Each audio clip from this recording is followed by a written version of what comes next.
5-ші нұсқа 24-ші есеп. Берілгені А, В, С үшбұрышы. Бұл жерде А, В, В, С тең. Яғни тең беріліп үшбұрыш.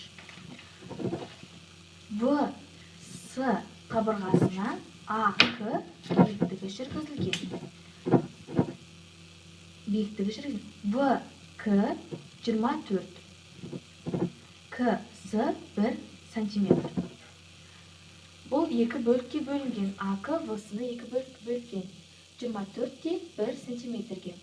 А, В, С үшбұрышының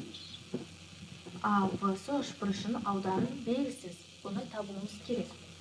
Бұның формуласы S тең 2-ден 1 AH.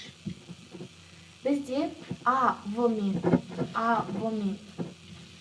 В, С тең болғандықтан, В-сы бізде белгісіз. В-сыны табу үшін В-сы тең В-К қосылған К-сы. Яғни 24 қосылған 1.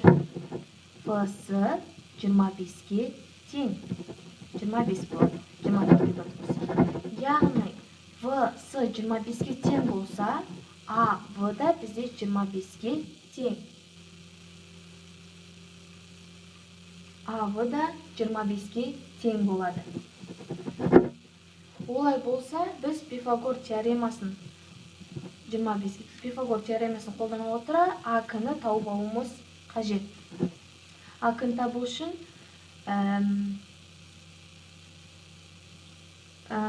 гипотенузадан катетті азайтқанда бізде екінші катет шығады. Яғни 25-тің квадратынан аламыз 24-тің квадратын.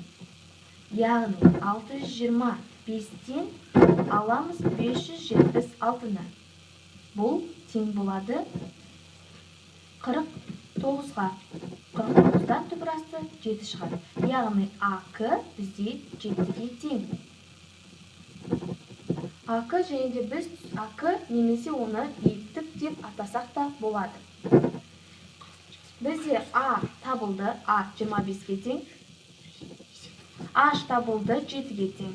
Яғни біз формулаға орын-орнына қойсақ болады. S тең 2-ден 1 көбейтілген 25 көбейтілген 7. Бұл жерде 25-ті 7-ге көбейтіп 2-ге бөлсек, бізде 87-ге 5 саны шығады. Және де бұл С жауабы дұрыс.